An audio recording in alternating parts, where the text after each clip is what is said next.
What's up? We're coming to you a little earlier this week. We're taping this on a Wednesday. We usually tape on a Friday, holiday weekend. I'm going to be traveling. Brandon's going to be traveling. So we're going a little early. Stuff may change. This is on a Wednesday night. So if you're listening to this on Friday or Saturday morning, stuff could change. Brandon, how you doing today, my man? Doing good, man. Ready to get to the track this weekend. See this stuff in person. So I'm going to tell you this right now, just so you can be ultra jealous of me. Okay? Don't tell me you're going to a Boston game. If there is a Game 7, Uncle Rico's good friend happens to work for the Miami Heat. So Uncle Rico is going to be at good old American Airlines Arena. No, in Miami. No big deal. Whatever. It's not going 7. We're going to win tonight and then close out. We are going to win 2 in a row. Okay. I got you. Yeah. Right. Anyway, right, so you guys are here for NASCAR. You're not here for this. We're moving on to NASCAR. We have the Charlotte 600, most grueling race, longest race of the year. Why don't you tell us, even though this is an intermediate track, why it plays differently than the other intermediate tracks? Solely because of how long it is. The strategy changes consistently. I've been going to this track in the infield for probably 15 years now, 16 years. And the cars starts when the sun's going down. It normally doesn't end till 11, 12 o'clock at night. You have guys where their setups are so bad early, and then the car comes in play later. They make adjustments. So you have a lot of time in this race to make major adjustments that you normally can't in a shorter race. It's 600 miles, longest race of the year, longer than the Daytona 500 because it's 600. So we clearly know that. Yeah. But it can major changes can be made. So I've watched races where a guy will lead the whole race and fall off with 30 laps to go. I was there spraying beer and champagne when Dale Jr. was in turn 3 about to win his first Coke 600, ran out of gas. So strategy is huge, and every driver is going to be on a completely different strategy than the next. Yeah. So it's a grueling race. A lot of stuff can happen. I mean, if it's hot there, I'm not sure what the weather is. There's a dehydration, the loss of fluids and everything. But it's a fun race. There's a lot of opportunities. I mean, Austin Dillon blew up the board. What was it, 4 or 5 years ago, which was great. I think I had Dillon top 5 that I didn't bet him to win. I had him top 5, and I was so pissed off at myself. But this race, I'm just kind of looking at it, and we're talking about this off air, and we're kind of going back and forth. This year, one of the guys we've liked to fade has been Brad Keselowski. And yes. I read you off. For those who don't know, Brad Keselowski, who is a world-class driver, has only led 70 laps this year. 70 laps out of every single race, 70 laps, which is insanely low. It should be way more than that. Can we both agree on that? And how many of them came from Daytona? 67 came from Daytona. 3 were at Las Vegas. He's had 2 top 10s. 1 Daytona All-Star race, he finished 9th. Daytona, he finished 3rd.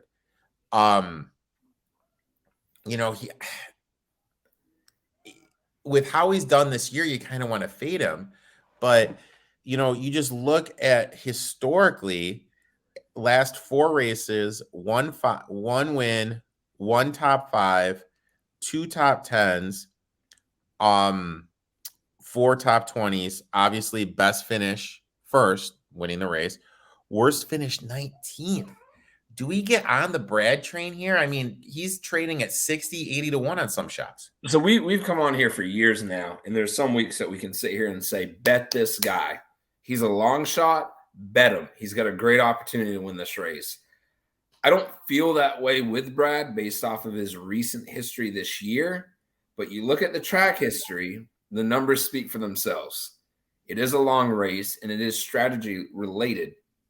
You're getting a veteran driver that's going to have a good feel for the car, who has done good strategy at this track. And if you can grab him right now at 80 to 1 on Bet Online, then I don't see why you don't touch him at 80 to 1. At 80 to 1, you have to do Brad, because if you put a quarter unit on it, you're winning 20U. It's one of those low-risk, high rewards that we talk about all the time. Even though historically we've been fading Brad and we've been making money fading Brad, with how he's done at this track and this big of a price and him kind of looking a little better in the All-Star race, I think this is when we have to trend back and look to get invested in them. Agreed. Also, if you can find them at a good cost for a top 5, I would also jump on that as well. I would bet them both. I don't have a problem with that because the ROI is so high. I would definitely bet them both. But yeah, I'm grabbing Brad this week. For those of you that have listened, it doesn't sound like a great idea, but you look at the price and you look at the driver history at this track, you can't stay away from him.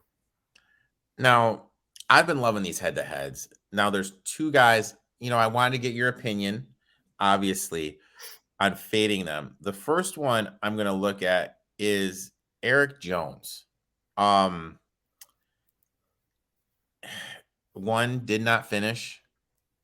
Best finish here, 11th. So, and then other than that, everything's been out of the top 20. Yeah, I'm not an Erik Jones fan here. He has not had good luck at all.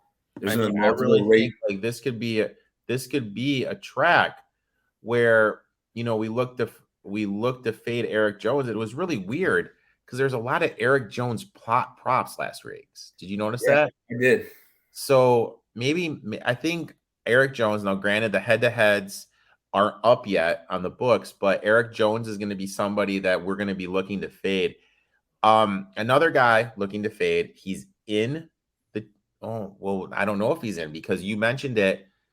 There's been so many different riders that he may not get in.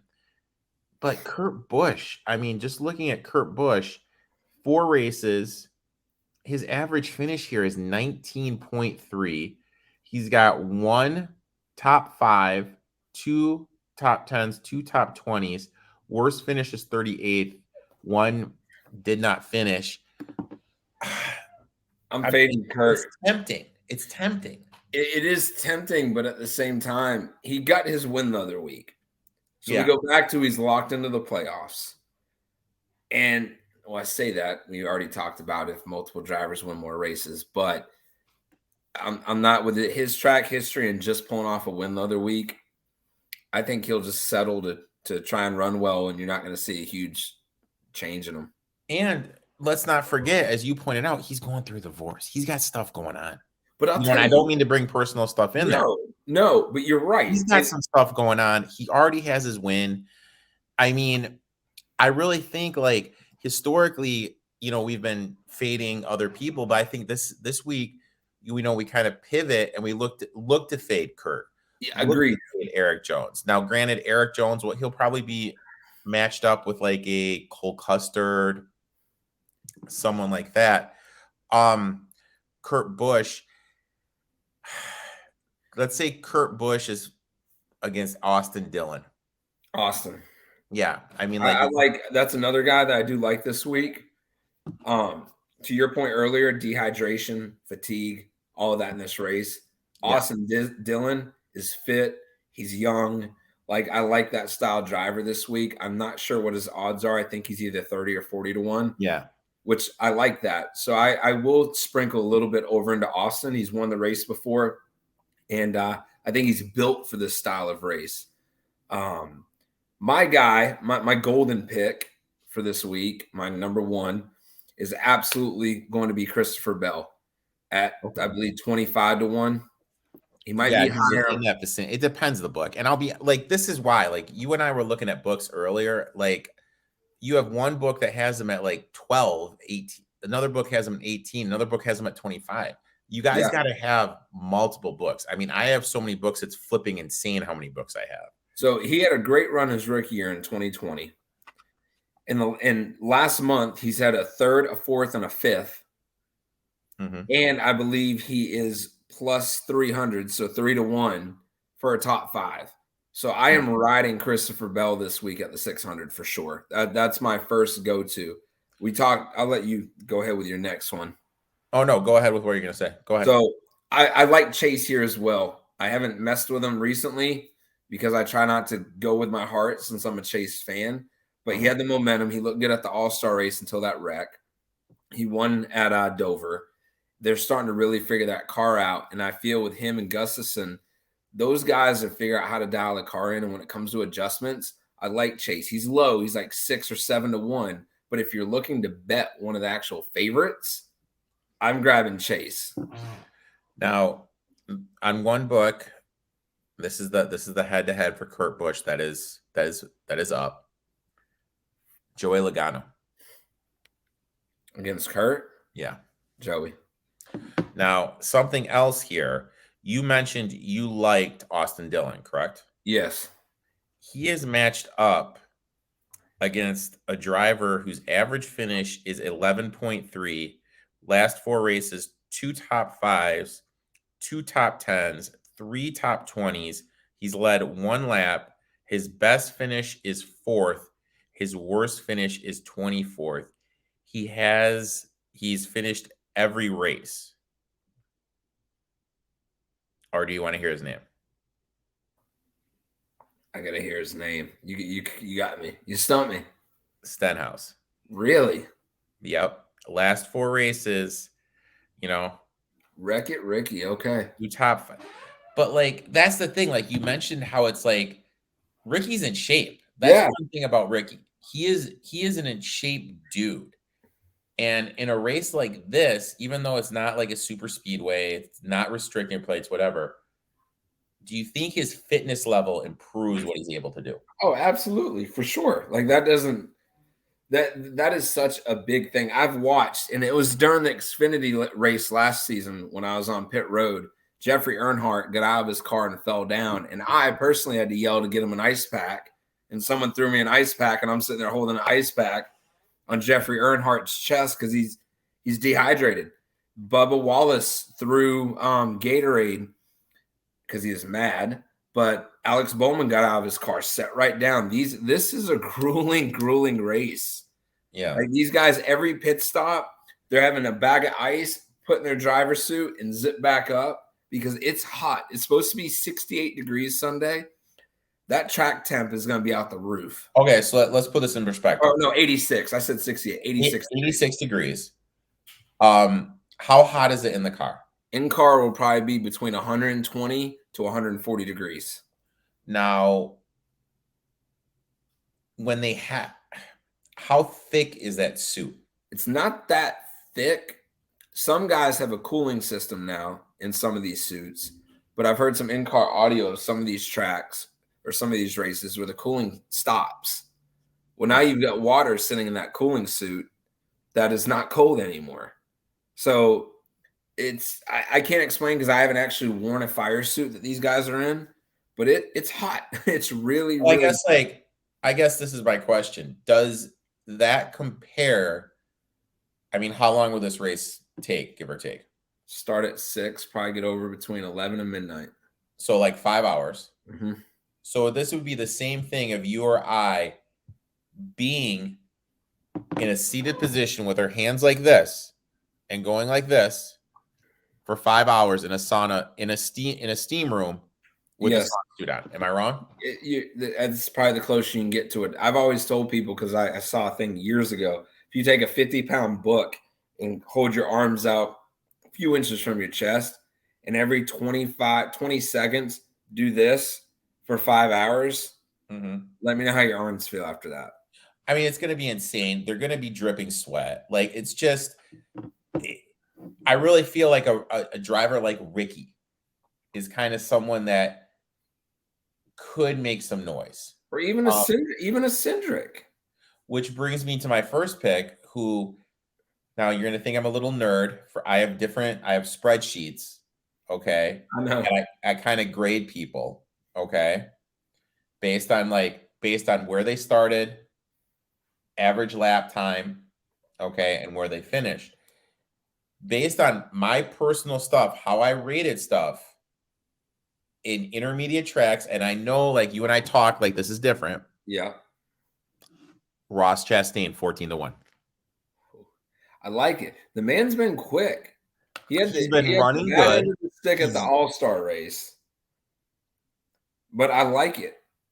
And sitting right next to him is Tyler Reddick at like 14 to 1. And I've been putting those two together. Like I don't have a spreadsheet. I'm not good with Excel or any of that stuff like you are. But Ross Chastain who's won a couple races, Reddick, who hasn't. Those two guys are hand in hand, and Reddick is due for a win. He's been fast all year, competitive all year, had chances to win races. Bad luck, got dumped at Bristol dirt, had a blown tire. He's been there every week. Yes. For Um, whatever reason, Vegas is still listing the man anywhere from 12 to 20 to 1. so he's going to be on my card. He is definitely going to be on my card. Another person that's going to be on my card, and you know what? You're going to hate it. Oh, here we go. You Beho's know, going to love it. you're going to hate it, but I'm going to do it. I'm going to go Kyle Busch plus 600. I know he's a little bit of the chalk, but you got to do it. I mean, just look at this. So let me talk on this. I know 2017 finished second. 2018. Now this is all at the Coca Cola. 2017 second. 2018 first. 2019 third. 2020 fourth. 2021 third. Yeah. I mean, dude, like, no, the man's good at the track. And with me not being a fan of his, it's been frustrating. I have been in victory lane with him when he won his 600. mm-hmm. The man, you can't steer away from him. You can't. So Kyle Busch at 6-1 is definitely a solid pick. If you are going to grab him, be careful where you place your money elsewhere, because we've talked about it. ROI. Don't throw $20 or $200 on 9 different drivers to where if Kyle Busch wins, you've still barely gained $1 because you dropped them on everybody else. So, I mean, like, for me, I think what I'm going to do is I'm going 1.5 U on Kyle. I'm going to go probably 0.75 U on Chastain. And then I'm going to go half U, and I'm going to sound like a broken record on old Uncle Kevin. yeah. Well, I mean, he's like, you look at average finish. I mean, he is like one of the better average finish guys here at the track. He is. You know? But again, and he's running better. I just feel that he's due. You know what I mean? I agree. And the reason these veterans like a Kyle, like a Harvick, like a Keselowski, that these guys are good at this track, major adjustments are going to happen to the car. If you guys listen to any in-car audio on the NASCAR app, it's $25 for the whole season, and you listen to any in-car audio from any driver, no driver is going to be happy with their car the entire race. When the sun's starting to set, you're going to have a huge chunk of cars that are so happy. But when the sun goes down and the track temp changes, they're not going to be happy. And vice versa. Guys that aren't happy early will be happy later when the track temp changes. Mm-hmm. It's going to be a drastic shift. And I have sat there before I really started honing in on setups and strategy. I've had bets in the infield where my driver's leading the first 30 laps of the race when the sun's out. I'm like, my dude's going to win. I'm going to win some money. Then the second the sun goes down, he's dropping back. So how I interpreted that is live trading is going to be a must here. Live betting will be huge. And I wouldn't touch live betting until after the sun goes down. And so, like, what are you going to look for? Like, give me a scenario where you're looking for a driver that you're going to look to tackle when the sun goes down. Like, the sun's up. What are the tell times that you're looking for a driver when the sun goes down to add? Well, I'm looking for a Harvick, a Truex, even a Brad, a Logano, anybody like that that's just running kind of 10th to 19th, that area. In the second, I'm going to start scanning the radio to see what kind of adjustments these guys are going to make. And if you grab somebody like a Logano who's sitting 19th, but you hear him talking about how we want to make this major swing, then I grab him and see how he starts to progress. On live betting, I'm not big on dropping a bunch of money on a guy that's running 19th. It's one of those huge ROIs that you grab somebody that's sitting at 40 to 60 to 1 because they're running 19th at the Coca Cola 600, 100 laps in, and the sun's going down. Now, you mentioned the NASCAR app. like, do you just have to like have it on and you hear everybody? You can have it on scan, but if I'm focusing on betting live, I'm going to look down the leaderboard and try and grab somebody with a name like a Bell, like anybody that we know normally runs well, and hear what they're talking about. If they're just barely off and the crew chief's saying, well, we're going to do this or that, and it's going to be a major improvement, just kind of listening through the talk. It's hard to bet live if you cannot hear what's being discussed. So like, here's my thing. And now like, this is where I get into it with people. I want to hear your opinion. Bell 12-1. Now, how I look at it, like, I'm not going to bet Bell at anything less than 12-1. No. Okay. So No. we agree. We agree. Yeah, absolutely. We agree. Okay. Bell hasn't won a race. He's been good. Mm-hmm. But why like, my whole thing is I don't want to take less than No. what you know what I mean? It just doesn't make any sense to me. No, but what I wouldn't mind seeing, because Bell's been running so well, I'd love to see him qualify 24th and watch that go from 12-1 to 30-1. And then look to bounce on him. Yep. I like that a lot. So, all right, my man. You know what? Your boys are starting pretty soon. Best of luck to you this weekend. Well, my dude. Safe travels. It should be fun down there. Maybe we can try and go live while I'm down there, kind of give a point of view of what it's like in the infield. Or like you can like record some stuff when you bring it on next show. Yeah. Cool. Brandon, why don't you tell everyone where they can find you on social media? Boston Boy 83, Twitch, Twitter, Instagram. Give me a follow, guys. I'd love to have you. iRacing will be back up shortly. Best of luck this weekend. Enjoy. You know the pictures I'm looking for. Wink, wink. We'll talk soon, my friend. All right. Good luck, everybody.